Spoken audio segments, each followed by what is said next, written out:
Hi my dears, good morning everybody. Good morning sir. तो पिछले class में आप लोग पढ़े थे मटेरियल नाउन के बारे में और आज हम लोगों को पढ़ना है अगला आपका 5वें नंबर में एब्स्ट्रैक्ट नाउन है। एब्स्ट्रैक्ट नाउन के बारे में पढ़ना है। तो सबसे पहले जानते हैं कि इस एब्स्ट्रैक्ट शब्द की उत्पत्ति कहाँ से हुई है। तो ये एब्स्ट्रैक्ट शब्द एब्स्ट्रैक्शन से आया है। एब्स्ट्रैक्ट शब्द कहाँ से आया है? एब्स्ट्रैक्शन से। और एब्स्ट्रैक्शन एक लैटिन वर्ड है। एब्स्ट्रैक्शन एक लैटिन वर्ड है। वहीं से उसी एब्स्ट्रैक्शन से निकल करके एब्स्ट्रैक्ट आया है। तो देखते हैं इसका डिफिनेशन। लिखे हैं an abstract noun is the name of one's feelings. An abstract noun is the name of one's feelings. One's feelings का मतलब है किसी के द्वारा किया गया अनुभव, या यूं कहिए कि अनुभव से प्राप्त नाउन को ही एब्स्ट्रैक्ट नाउन कहते हैं। अनुभव से प्राप्त नाउन को ही एब्स्ट्रैक्ट नाउन कहते हैं। किसी के द्वारा जो कुछ फील किया जाता है, आप किसी को देखते हैं, उसकी दशा को देखकर कहते हैं इसके अंदर पॉवर्टी है, यानी गरीबी है।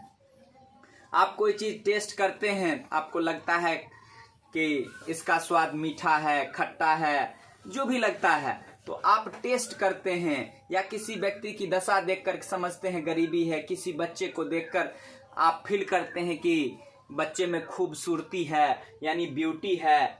या आप दो मित्र आपस में एक जगह रहते हैं और इतनी घनिष्ठता बन जाती है कि आपको लगता है कि हम दोनों के बीच दोस्ती है, फ्रेंडशिप है। यही सब एब्स्ट्रैक्ट नाउन है। यानी जो चीज आप महसूस करते हैं, फील करते हैं इस एनवायरनमेंट से, वो सब के सब एब्स्ट्रैक्ट नाउन के अंतर्गत आते हैं।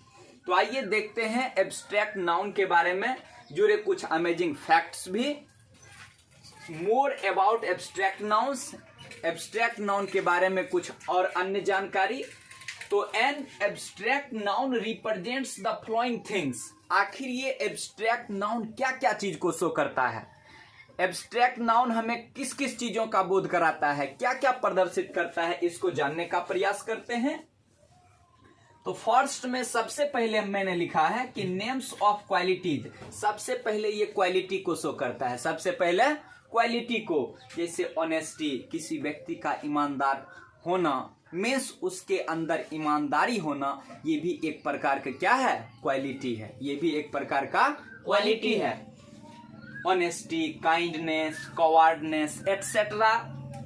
बी में लिखे हैं नेम्स ऑफ कंडीशन और स्टेट। कंडीशन में health, sleep, freedom etcetera. Names of arts and science. ये आर्ट्स और साइंस के अंतर्गत आप जितने भी शैक्षिक विषय को पढ़ते हैं, जितने भी सब्जेक्ट आते हैं, सपोज दैट मैंने लिख दिया है science, arts, grammar, physics, chemistry, biology, mathematics etcetera, जितने भी हैं वो सब के सब एब्स्ट्रैक्ट नाउन के ही अंतर्गत आते हैं। उसके बाद लिखे हैं names of actions and process.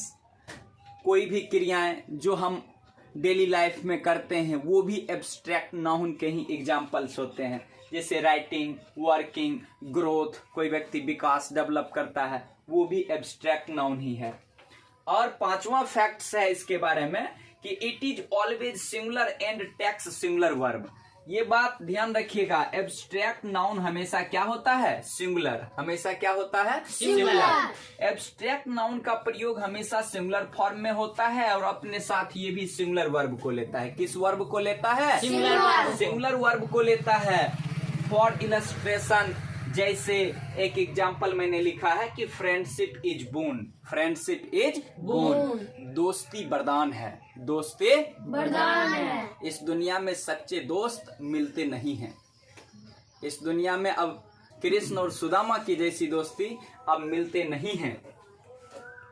और एक लेखक तो कहते हैं कि आज के जमाने में कि अगर किसी से दोस्ती की जाए, अगर किसी से दोस्ती की जाए तो दुश्मनों से भी राय ली जाए।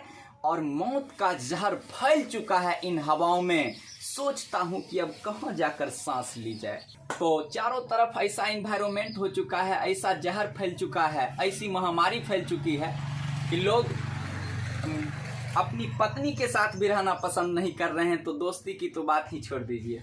आइए देखते हैं नेक्स्ट एग्जाम्पल्स।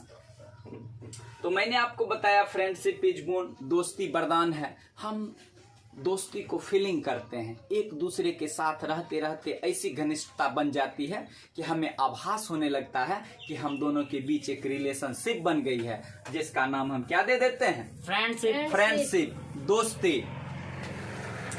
और सबसे लास्ट फैक्ट है एब्स्ट्रैक्ट नाउन के बारे में। याद रखिएगा कि normally article does not come before N abstract noun. सामान्य रूप से एब्स्ट्रैक्ट नाउन के पहले आर्टिकल ए, एन या दी का प्रयोग नहीं होता है। ए, एन या दी का प्रयोग नहीं होता है। जैसे कि अगर हम कहें कि honesty is the best policy, ईमानदारी सर्वोत्तम नीति है, तो हम ऐसा नहीं कह सकते हैं the honesty is the best policy, honesty is the best policy, an honesty is the best policy. अगर ऐसा कहते हैं तो रॉन्ग है। हमको याद रखना होगा कि एब्स्ट्रैक्ट नाउन के पहले समान रूप से आर्टिकल का प्रयोग नहीं करना है, डायरेक्ट बोलना है honesty is the best policy. तो माय डियर, मैं आशा करता हूं कि आप एब्स्ट्रैक्ट नाउन को भली भांति अच्छी तरह से समझे होंगे और इसके जितने भी अमेजिंग फैक्ट्स हैं, इनसे जुड़े जितने भी तथ्य हैं, ये भी बात आपको समझ में आई होगी।